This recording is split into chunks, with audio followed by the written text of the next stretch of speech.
Bonjour à tous, ravi de vous retrouver pour cette nouvelle édition. Ce vendredi 13 novembre, tout de suite l'information de votre région sur Grand Lille TV. Restez avec nous.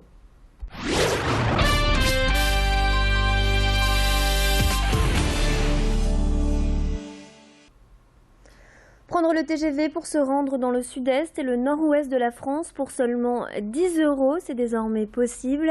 Ouigo, le service SNCF à petit prix, propose 8 nouvelles destinations au départ de Tourcoing. Vous pourrez désormais vous rendre en TGV en Haute-Picardie, à l'aéroport Charles de Gaulle, à la gare de Massy, au Mans, à Angers, Rennes et Nantes. Un billet coûtera donc entre 10 et 115 €, comme pour un billet de train classique. Le prix variera en fonction de la date de réservation. Plus le voyageur anticipera l'achat de son billet, plus il accédera à un prix intéressant. Par contre, pour les enfants de moins de 12 ans accompagnés d'un adulte, le prix reste fixe, 5 € pour un trajet. Les particularités de l'offre Ouigo, mis à part ces prix compétitifs, ce sont les conditions de voyage. Une seule classe est proposée et les voyageurs n'ont le droit qu'à un seul bagage. Les achats de billets se font exclusivement sur Internet. À noter que les ventes seront ouvertes à partir du 17 novembre. Alison Pelletier a rencontré le directeur de la communication de la SNCF à ce sujet.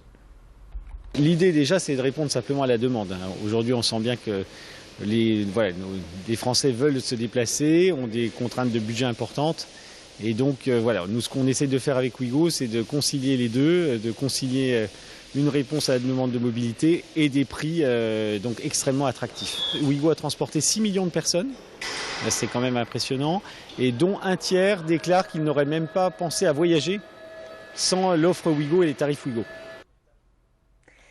Et je rappelle donc les nouvelles destinations, elles sont notées en rouge sur la carte qui apparaît: la Haute-Picardie, l'aéroport Charles de Gaulle, la gare de Massy, Le Mans, Angers, Rennes et Nantes. On vous en parlait hier, seulement 6 mois après son arrivée au LOSC. En tant qu'entraîneur, Hervé Renard a été remercié. Dans un communiqué paru hier, le club lillois a annoncé avoir mis fin à son contrat. Les dirigeants du LOSC évoquent des résultats insuffisants de l'équipe. Le LOSC est actuellement à la 16e place du classement. L'entraîneur n'aura dirigé que 13 matchs sur le banc du LOSC. 2 victoires, 4 défaites, mais surtout 7 matchs nuls. Et tout de suite, on écoute le rédacteur en chef de Sprint Magazine à ce sujet. Il s'agit d'une éviction suite aux résultats décevants du LOSC. C'est d'un point de vue simplement comptable. 2 victoires en 13 rencontres, 16e de Ligue 1, 1 point seulement devant la zone rouge, la fameuse zone de relégation, 1 point seulement devant le 17e, le 18e, premier relégable, Ajaccio. Donc là, il y avait un vrai souci. C'est le pire début de saison du LOSC depuis la remontée en Ligue 1 en 2000. Mais c'est aussi peut-être un peu la communication qui a certainement déplu. Voilà, c'est un petit peu ce qui est mis en avant, quoi.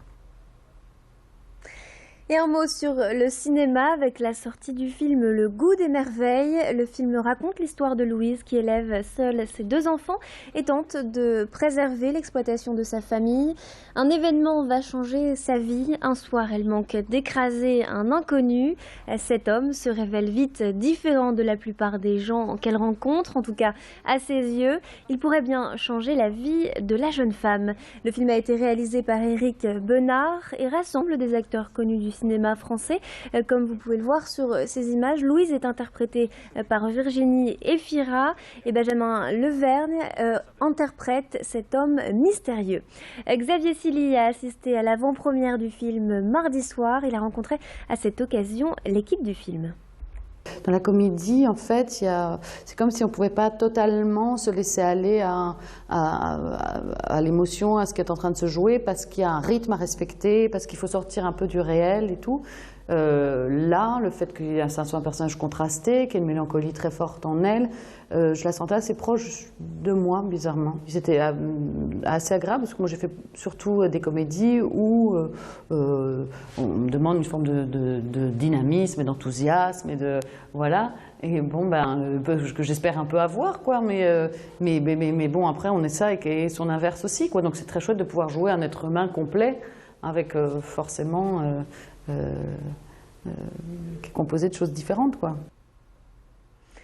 Et je vous propose de regarder tout de suite un extrait du film Le Goût des merveilles. Il est différent, non? Il est honnête, fiable, fidèle, et il ne veut de mal à personne. En effet, il est différent de la plupart des gens. Vous pensez que je ne suis pas normal? Je sais pas, on peut pas débarquer dans la vie des gens comme ça. C'est pas comme ça que ça se passe. Quand il aime, il pince. Le tribunal m'a nommé pour évaluer les risques. Il va très bien. Il n'a aucun besoin d'être soigné. Qu'est-ce que vous regardez? Des nuages. Il vit les choses beaucoup plus intensément que vous et moi. Vous pouvez pas rester. Vous me connaissez pas. Si, je vous connais. Vous êtes têtu, bordélique, blessé, joli. Et l'actualité de ce vendredi, c'est également la grève des médecins généralistes. 80 à 90% des cabinets étaient fermés aujourd'hui dans la région. Les dentistes, gynécologues et chirurgiens rejoignent le mouvement. Les médecins protestent, je vous le rappelle, contre le projet de loi de santé de Marisol Touraine et la généralisation du tiers payant. Des opérations escargots étaient prévues ce matin vers Lille sur l'A25 et l'A22. Mais pas d'inquiétude, des soins sont assurés par un service de garde. Et c'est la fin de cette édition. Merci de nous avoir suivis. Tout de suite, votre météo et l'infotrafic sur Grande Île TV. Restez avec nous.